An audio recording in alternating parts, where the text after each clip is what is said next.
home for the holidays. Well, we begin with all eyes on Congress right now as they continue talks about a $900 billion relief bill, and everybody wondering about stimulus checks. That bill includes $600 checks for Americans, $300 in weekly federal unemployment benefits for the next 2.5 months, and funding for rental and nutritional assistance and for vaccines. Senator Mitch McConnell says while the legislation doesn't have everything each side wants, it will help people during a time of great need. The Senate is about to cast some incredibly impactful votes. None of us think any of this legislation is perfect, but a big bipartisan majority of us recognize the incredible amount of good it will do when we send it to the president's desk. The Treasury Secretary says millions of Americans could begin to see stimulus payments as soon as next week, with Congress expected to pass the bill today. Our Cindy Heiberger explains how this bill will help people struggling to make ends meet. Well, the bill offers 11 more weeks of benefits for people enrolled in the Pandemic Unemployment Assistance Program and the Pandemic Emergency Unemployment Compensation. People receiving unemployment benefits can expect a $300 weekly check, plus an additional $100 for some self-employed and gig workers. The bill also says people making up to $75,000 a year will get a $600 stimulus check, $1,200 for couples making up to $150,000 a year. You'll also get an extra $600 for each dependent. National unemployment rates have been on a steady decline for months, but Augusta University professor Dr. Dustin Abbott-Holt says that number doesn't paint the full picture. And he says the need for government assistance is just as important as it was before. So the way that the unemployment rate is calculated is the proportion of people looking for work relative to those in the labor market. It doesn't capture especially workers who had given up, people who had given up trying to find work because it was so difficult to find work during that period. Unemployment trends in Georgia and South Carolina went back on the rise last month, but Dr. Abbott-Holt thinks that could be attributed to people re-entering the workforce after months of not looking. The big question now, though, is when will people start to see those checks? And we're going to look into it tonight on News 12 at 6 o'clock. In Augusta, Sydney Heiberger on your side. And both Pfizer and Moderna's vaccines are rolling out across the country as the pandemic continues. Health officials are concerned cases will surge as travel increases ahead of the holidays. You'll hear from them here on News 12 first at 5. But first, taking a look out over downtown forecast. Today, President-elect Joe Biden received his first dose of the Pfizer vaccine. The shot was given in public at a hospital in Delaware. This comes 1 week after frontline workers got the first doses of the vaccine. His wife, Jill, also received the vaccine. And this comes as hospitals around the country receive their first shipments of a second COVID vaccine today, this one made by the drug company Moderna.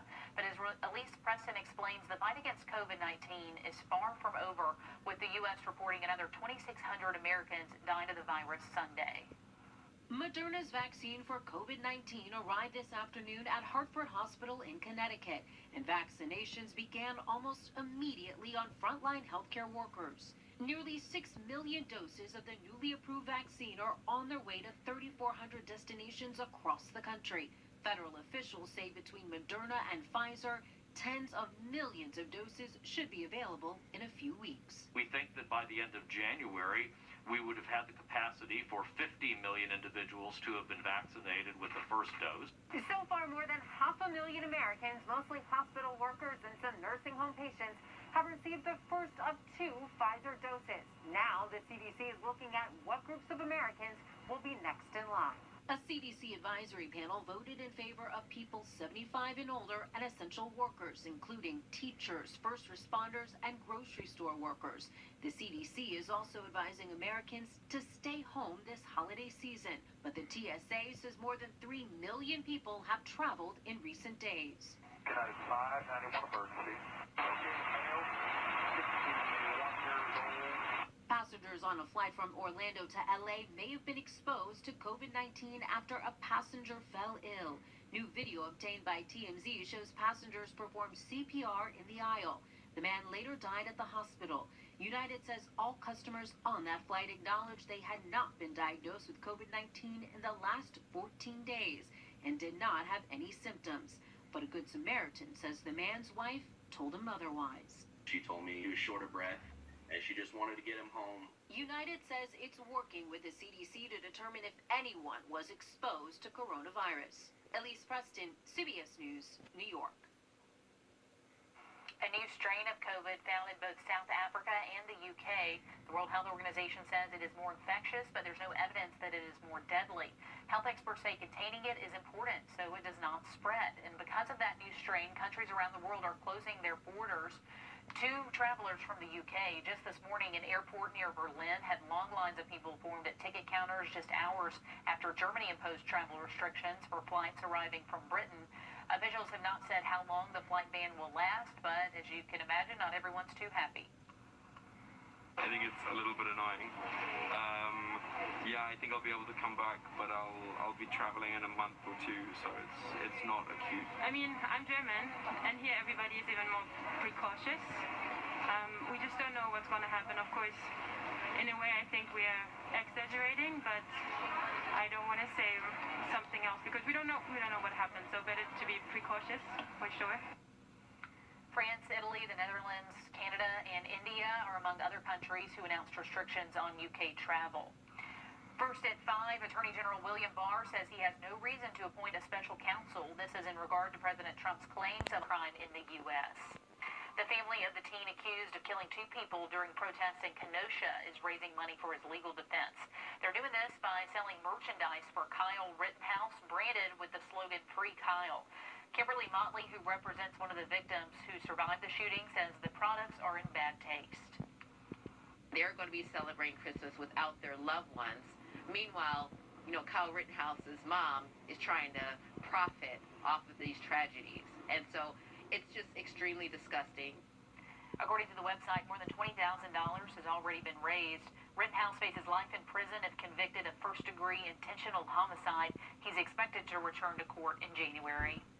The statue of General Robert E. Lee removed overnight from the U.S. Capitol. Each state is entitled to display 2 statues in Statuary Hall. Lee's statue stood for more than 100 years alongside Virginia's other contribution of President George Washington. A statue of Barbara Johns is expected to replace Lee's statue.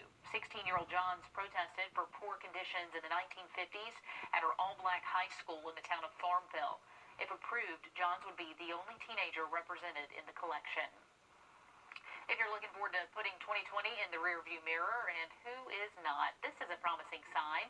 A giant illuminated 2021 sign has arrived at New York City's Times Square, which means the new year is almost here. At midnight on New Year's Eve, it will replace this year's sign high above the city. The ball drop and live entertainment are still on for this year, but instead of 1 million or so people packed into Times Square, there's only going to be about 40 invited guests, all healthcare or frontline workers. You can watch the celebration on TV and from a new app called NYE 2021. 2 large companies fighting over your privacy, and it's up to you to decide if you'll share your information with them. We'll explain. And we are expecting some warmer weather.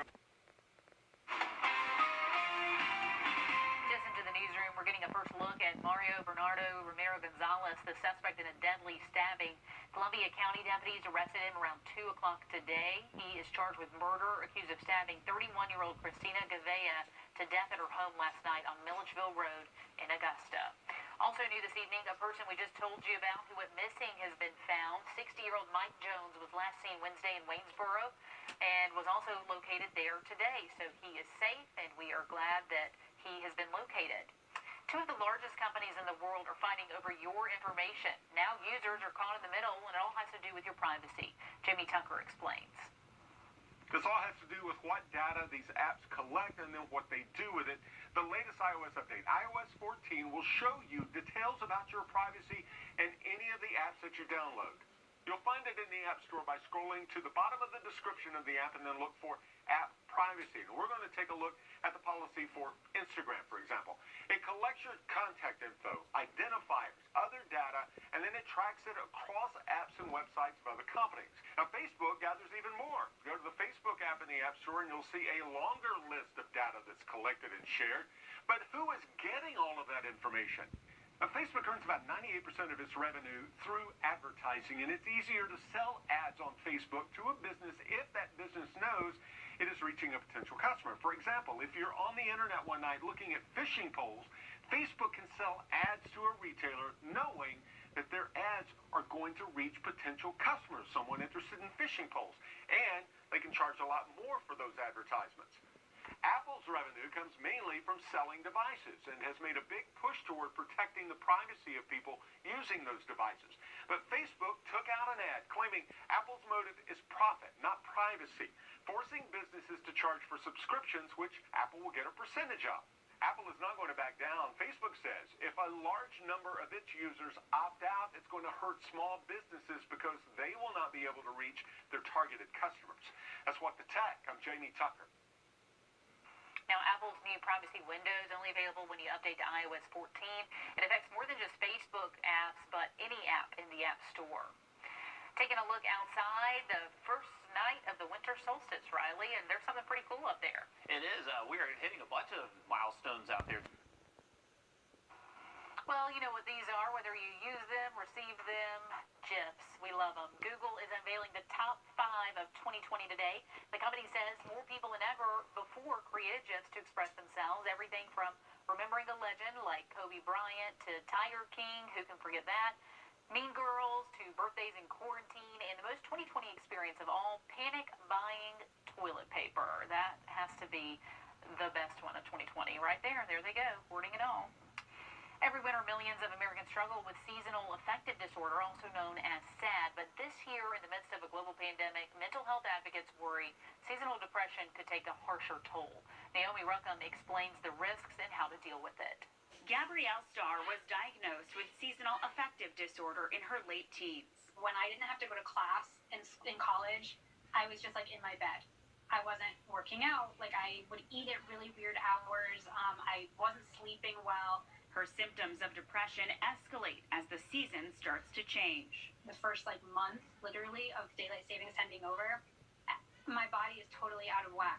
Doctors are concerned with the pandemic already impacting mental health.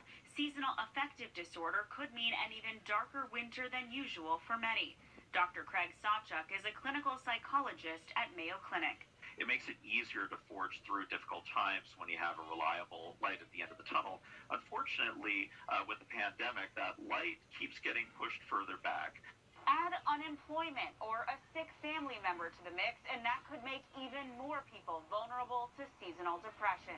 We may have folks operating at a little bit more of a deficit, heading into this time of year because of social distancing and really doing the right things from a public health standpoint, but they may already be in more of an isolation kind of mode. Experts say staying active can help, maintaining a healthy diet, treating with therapy and medication, and finding a good source of light, getting outside or investing in a special lamp. Gabrielle takes vitamin D, meditates, and practices yoga. It makes a huge difference in my day. It's sometimes really hard to force myself to do it, but I always feel better. She also uses an alarm clock that mimics the rising sun. Naomi Ruckham, CBS News, New York. Well, we were finally able to hit the 60s today here.